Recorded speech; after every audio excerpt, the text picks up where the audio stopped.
Bismillahirrahmanirrahim. Assalamualaikum warahmatullahi wabarakatuh. Alhamdulillahi wa kafa, wassalatu wassalamu ala nabiyil mustafa wa ala alihi ahla sidqi wal wafa. Asyhadu an la ilaha illallah wahdahu la syarika la wa asyhadu anna Muhammadan abduhu wa rasuluhu la nabiyya ba'dah. Qala Allah ta'ala fil Qur'anil Karim, a'udzu billahi minasyaitonir rajim, wa ma tasya'una illa ayyasha Allahu rabbul alamin. Bapak Ibu, ustaz dan ustazah yang Allah Subhanahu wa taala, di pertemuan yang lalu kita membahas tentang cinta dan tanda-tanda orang yang cinta. Kita lanjutkan pembahasan kaitan dengan hari ini adalah tentang konsekuensi sebuah cinta. Ketika kita mencintai sesuatu, pasti ada konsekuensinya. Termasuk juga adalah cinta kepada Allah Subhanahu wa taala. Intinya adalah bahwa konsekuensi dari cinta itu adalah dengan kita menyesuaikan diri dengan sang kekasih kita. Allah Subhanahu wa taala berfirman di dalam surat 81 ayat ke-29, "Wa ma tasya'una illa ayyasha Allahu rabbul alamin." Dan kamu tidak dapat menghendaki menempuh jalan itu kecuali apabila dikehendaki oleh Allah Subhanahu wa taala, Rabb semesta alam. Kaum muslimin rahimani wa rahimakumullah. Al-Imam Sufyan Ats-Tsauri, ketika beliau membahas tentang ayat ini, maka ketika turun ayat ini kata beliau, Abu Jahal berkata, semua itu tergantung kepada kami. Jika kami berkehendak, maka kami akan menempuh jalan yang lurus, dan jika kami tidak menghendak, maka tidak akan menempuh jalan yang lurus. Kemudian Allah Subhanahu wa taala mengatakan, wa ma tasya'una illa ayyasha Allahu rabbul alamin. Sehingga kaum muslimin, Bapak Ibu, ustaz dan ustazah makan Allah Subhanahu wa taala, jadi kalau kita memiliki cinta, maka cinta itu memiliki konsekuensi. Ada 4 konsekuensi yang harus dimiliki oleh seseorang yang cinta. Tentu cinta kita kepada Allah Subhanahu wa taala, maka 4 konsekuensi ini harus kita miliki. Yang pertama adalah mahabbatu man ahabbahul mahbub. Konsekuensi cinta yang pertama adalah mencintai siapa yang dicintai oleh kekasih kita. Allah Subhanahu wa taala mencintai orang-orang tertentu. Dan tentu kita sebagai orang yang cinta kepada Allah Subhanahu wa taala, maka cintailah mereka. Siapakah yang Allah cintai? Yang pertama adalah Allah itu mencintai orang-orang yang berbuat baik. Innallaha yuhibbul muhsinin. Allah mencintai orang-orang yang berbuat baik. Ketika ada orang melakukan kesalahan, dia bertaubat, maka innallaha yuhibbut tawwabin wa yuhibbul mutatahhirin. Allah mencintai orang-orang yang bertaubat dan Allah mencintai orang-orang yang selalu bersuci. Kemudian Allah juga mencintai orang-orang yang bertakwa. Innallaha yuhibbul muttaqin. Allah mencintai orang-orang yang bertakwa. Termasuk juga adalah Allah mencintai kepada orang-orang yang selalu berperang, orang-orang yang selalu berada dalam komunitas kebaikan, orang yang selalu melakukan kebaikan itu bersama-sama. Disebutkan di dalam ayat Al-Quran, innallaha yuhibbul ladhina yuqatiluna fi sabilihi saffan ka'annahum bunyanum marsus. Artinya dia selalu bersama-sama dalam melakukan kebaikan-kebaikan itu. Sehingga Bapak Ibu, ustaz dan ustazah makan Allah Subhanahu wa taala, sehingga ketika kita membenci orang-orang yang Allah cintai, berarti kecintaan kita adalah cinta yang palsu. Ketika ada orang yang melakukan kebaikan, orang bertakwa, orang yang bertaubat, kemudian orang yang cinta dengan kebaikan, orang yang cinta berkumpul dengan orang-orang yang kebaikan, maka ketika kita membenci mereka, berarti cinta kita adalah cinta yang palsu.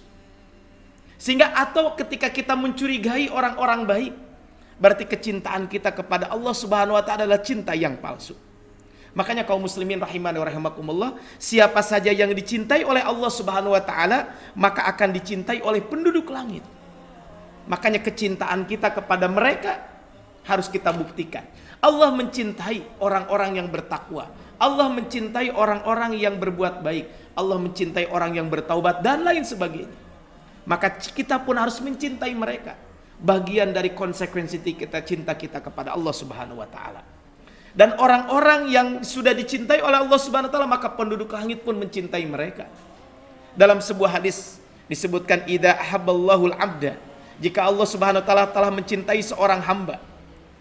Ketika Allah Subhanahu wa taala telah mencintai seorang hamba, maka nada munadin, kemudian ada yang menyeru. Ketika Allah mencintai seorang hamba, nada Jibril. Kemudian Allah menyeru, Allah memanggil malaikat Jibril. Innallaha yuhibbu fulan. Sesungguhnya Allah Subhanahu wa taala mencintai si fulan. Fa'ahbibhu, maka cintailah dia. Fayuhibbuhu Jibril, kemudian Jibril mencintai orang tersebut. Fayunadi Jibril fi ahlis sama, kemudian Jibril menyeru kepada seluruh penduduk langit. Innallaha yuhibbu fulanan, Allah itu mencintai si fulan. Fa'ahibbuhu, maka cintailah si fulan tersebut. Fayuhibbuhu ahlus sama, maka seluruh penduduk langit mencintai orang tersebut. Summa yudha'lahul qabul fil ardi, kemudian orang tersebut ya mendapatkan penerimaan di muka bumi ini. Sehingga kaum muslimin, Bapak Ibu, Ustaz dan Ustazah Allah Subhanahu wa taala, oleh karena itu sebagai konsekuensi kita cinta kepada Allah, cintailah orang-orang yang dicintai oleh Allah Subhanahu wa taala. Dalam ayat Al-Qur'an tadi disebutkan, dalam hadis Nabi pun Rasul menyebutkan tentang siapa saja orang-orang yang dicintai oleh Allah Subhanahu wa taala. Di antaranya adalah innallaha yuhibbul 'abdat taqiyyal ghaniyal khafi. Sesungguhnya Allah itu mencintai seorang hamba yang bertakwa, orang kaya lagi tersembunyi. Artinya Allah menyebutkan tentang orang kaya dan kekayaannya digunakan untuk melakukan kebaikan-kebaikan. Kemudian juga Allah mencintai, innallaha yuhibbu an yara athara ni'matihi 'ala 'abdihi. Allah juga mencintai orang-orang yang menampakkan nikmat yang Allah berikan kepadanya. Bukan niat sombong, tapi tujuannya adalah menampakkan nikmat yang Allah berikan kepada mereka. Ya. Ini adalah di antara, dan masih banyak hadis-hadis Nabi yang berbicara tentang siapa saja yang dicintai oleh Allah Subhanahu wa taala. Intinya adalah konsekuensi kita yang pertama adalah mencintai orang-orang yang dicintai oleh Allah Subhanahu wa taala. Kemudian yang kedua adalah mahabbatu ma ahabbahul mahbub. Mencintai apa yang dicintai oleh kekasih kita. Kita cinta sama Allah, maka hendaklah kita mencintai apa-apa yang Allah cintai. Kalau tadi adalah pribadi yang Allah cintai, kita cintai mereka, maka sekarang adalah yang kita cintai adalah apa? Apa-apa yang Allah cintai. Bukan hanya mencintai orang yang dicintainya saja, tapi juga mencintai apa-apa yang dilakukan oleh orang-orang tersebut. Ketika Allah mencintai orang-orang yang bertakwa, berarti tugas kita adalah bagaimana mencintai ketakwaan tersebut dengan menjalankan perintah Allah Subhanahu wa taala. Makanya Rasul menyampaikan dalam sebuah hadis, innallaha yuhibbul rifqa fil amri kulli. Allah Subhanahu wa taala itu mencintai lemah lembut dalam segala urusan. Artinya kita hendaklah memiliki sifat lemah lembut ini.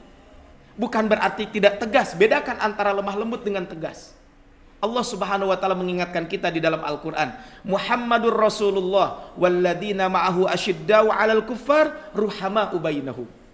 Kaum muslimin, para sahabat Nabi itu adalah memiliki sifat lemah lembut, tapi mereka pun tegas terhadap orang-orang kafir. Artinya bukan berarti menghilangkan ketegasan, tapi dalam segala sesuatu kita berlaku lemah lembut. Kemudian juga Allah Subhanahu wa taala mencintai, innallaha yuhibbu samhal bai'i, samhal syira' wa samhal qada'. Allah Subhanahu wa taala juga mencintai mudah dalam menjual, mudah dalam membeli, dan mudah juga dalam melakukan pelunasan hutang. Artinya kita kalau mencintai Allah, lakukan ini. Ketika kita menjadi pedagang, jangan mempersulit kepada pembeli. Ketika kita menjadi pembeli, jangan mempersulit pedagang. Dan kalau seandainya kita punya hutang, jangan mempersulit orang yang memberikan hutang kepada kita sehingga jengkel dan sebagainya karena kita tidak membayar hutang. Kemudian innallaha yuhibbul jamal. Allah juga mencintai keindahan. Sehingga seorang muslim adalah orang yang selalu memperhatikan kaitan dengan keindahan ini. Makanya kenapa ketika kita ke masjid dianjurkan kita memakai pakaian terbaik, kemudian juga mandi terlebih dahulu dan lain sebagainya. Salah satunya adalah karena Allah memang mencintai kaitan dengan ini. Kemudian berikutnya adalah innallaha yuhibbul haji. Allah Subhanahu wa taala mencintai petunjuk. Artinya kita harus mencari petunjuk Allah Subhanahu wa taala. Dan masih banyak hal-hal yang dicintai oleh Allah Subhanahu wa taala. Konsekuensinya adalah bagaimana kita mencintai apa-apa yang Allah cinta. Artinya Allah cinta kebaikan, berarti tugas kita adalah bagaimana kita melakukan kebaikan-kebaikan tersebut. Kemudian yang ketiga, Bapak Ibu Ustaz dan Ustazah yang bukan Allah Subhanahu wa taala, adalah konsekuensi daripada cinta itu adalah bughdu man abghadahul mahbub. Kita membenci siapa-siapa yang dibenci oleh kekasih kita. Kalau tadi yang pertama adalah kita mencintai orang yang Allah cintai, kalau yang ketiga ini adalah berarti kita membenci orang-orang yang Allah benci. Di antaranya adalah Allah membenci orang-orang kafir. Kemudian Allah juga membenci orang-orang sombong dan membanggakan diri. Allah juga membenci orang-orang yang selalu berkhianat kemudian berlimang dosa. Allah juga membenci orang-orang yang berkhianat kemudian mengingkari nikmat yang Allah berikan. Kemudian Allah juga membenci orang-orang yang berbuat al-mufsidin, orang-orang yang membuat kerusakan. Intinya adalah Allah Subhanahu wa taala membenci orang-orang yang melakukan kemungkaran. Artinya bahwa kaum muslimin rahimani wa rahimakumullah, jika ada orang yang mencintai orang-orang yang dibenci oleh Allah Subhanahu wa taala, berarti cinta kita adalah cinta yang palsu. Ya.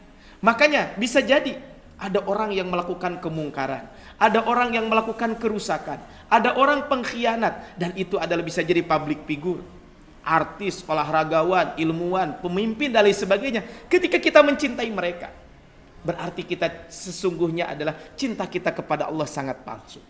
Betapa banyak umat Islam yang terpesona dengan orang-orang seperti itu, akhirnya sampai meniru perbuatan-perbuatan mereka. Padahal kata Rasulullah SAW dalam sebuah hadis riwayat Imam Abu Daud, man tashabbaha biqaumin fahuwa minhum. Siapa yang menyerupai satu kaum, maka dia termasuk golongan mereka. Oleh karena itu kaum muslimin rahimani wa rahimakumullah, kita tidak boleh benci pribadinya, tapi kita tidak boleh tapi kita itu adalah membenci, bukan membenci pribadinya, tapi membenci perilakunya yang mereka lakukan tersebut. Sehingga ketika ada orang yang melakukan kemungkaran, jangan sampai kita menjadikan dia sebagai idola. Naudzubillah min dzalik, kaitan dengan bab ini. Kemudian yang keempat, yang terakhir adalah konsekuensi kita sebagai bukti kita cinta kepada Allah Subhanahu wa taala adalah bughdhu ma abghadahul mahbub. Kita membenci apa yang dibenci oleh kekasih kita. Konsekuensi cinta kita kepada Allah Subhanahu wa taala adalah dengan membenci apa-apa yang dibenci oleh Allah Subhanahu wa taala. Semua keburukan dibenci oleh Allah Subhanahu wa taala. Bahkan Allah Subhanahu wa taala mengharamkan. Ya. Rasulullah sallallahu alaihi wasallam datang untuk menghalalkan yang baik dan mengharamkan yang buruk. Makanya dalam hadis Nabi sallallahu alaihi wasallam disebutkan innal halala bayyinun wa innal harama bayyinun. Halal itu sudah jelas dan haram itu sudah jelas. Dan salah satu fungsi Rasul adalah menghalalkan yang baik dan mengharamkan yang buruk. Sehingga sudah menjadi konsekuensi semua yang buruk diharamkan oleh Allah. Kenapa? Karena akan mendatangkan keburukan buat kita semuanya.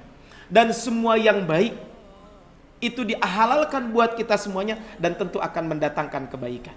Sempat ramai kaitan dengan khamar, ya, sedang miras mau dilegalkan. Kita sepakat bahwa miras ini adalah sesuatu yang buruk karena Allah Subhanahu wa taala melarangnya. Bahkan kata Allah Subhanahu wa taala di dalam Al-Qur'an bahwa sesungguhnya khamar, sesungguhnya permusuhan adalah sebagai apa? Yurisu bainakumul adawata wal baghdha. Maka khamar itu, perjudian itu akan menimbulkan kaitan dengan al-adawah, permusuhan, wal baghdha, dan kebencian. Dan itu sudah banyak terjadi. Makanya ketika Allah mengharamkan riba, wa ahallallahu al-bai'a wa harramar riba, Allah menghalalkan jual beli dan mengharamkan riba. Kenapa? Karena riba itu mendatangkan berbagai macam kemafsadatan, mendatangkan berbagai macam keburukan. Yang buruk-buruk itu pasti diharamkan oleh Allah Subhanahu wa taala. Kenapa? Karena itu tidak baik. Daging babi Allah haramkan, riba Allah haramkan. Termasuk semua makanan yang diharamkan oleh Allah Subhanahu wa taala, tentu ini adalah semuanya kenapa? Diharamkan oleh Allah karena memang itu bukan satu hal yang baik. Perzinahan Allah haramkan. Kenapa? Karena memang tidak akan menimbulkan yang baik. Makanya kaum muslimin rahimani wa rahimakumullah, ini yang sangat berbahaya adalah ketika setan selalu menghiasi amalan buruk yang dibenci Allah sehingga nampak baik di hadapan kita semuanya.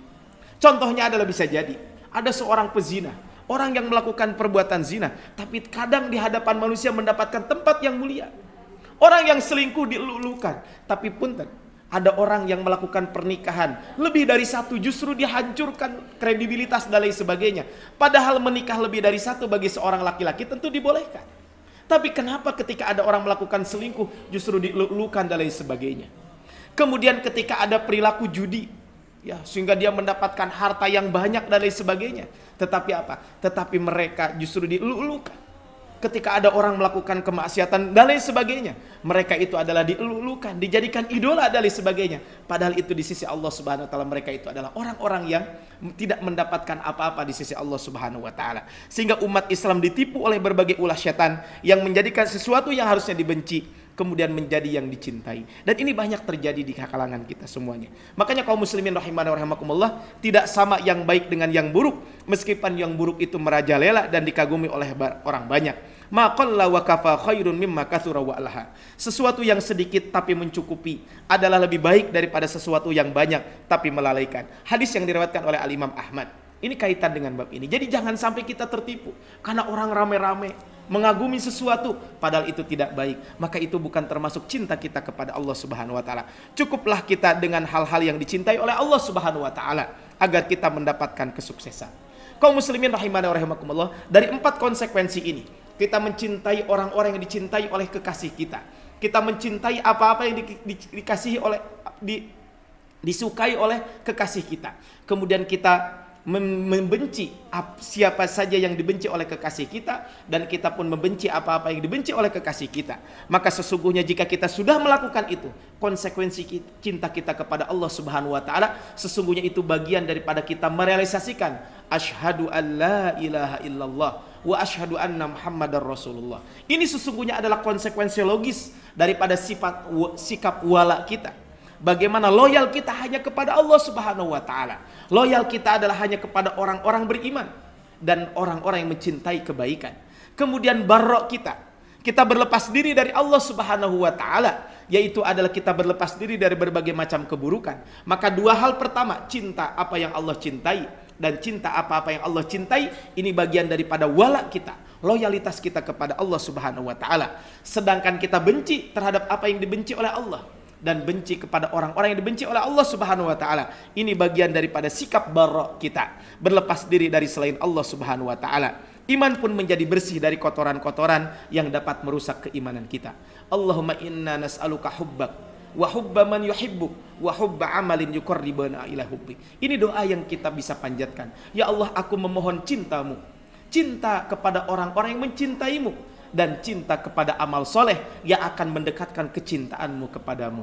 Allahumma inna nas'aluka hubbak wa hubba man yuhibbuk wa hubba amalin yuqarribuna ila hubbik. Barakallahu fikum. Subhanakallahumma bihamdika asyhadu an la ilaha illa anta astaghfiruka wa atubu ilaik. Assalamualaikum warahmatullahi wabarakatuh.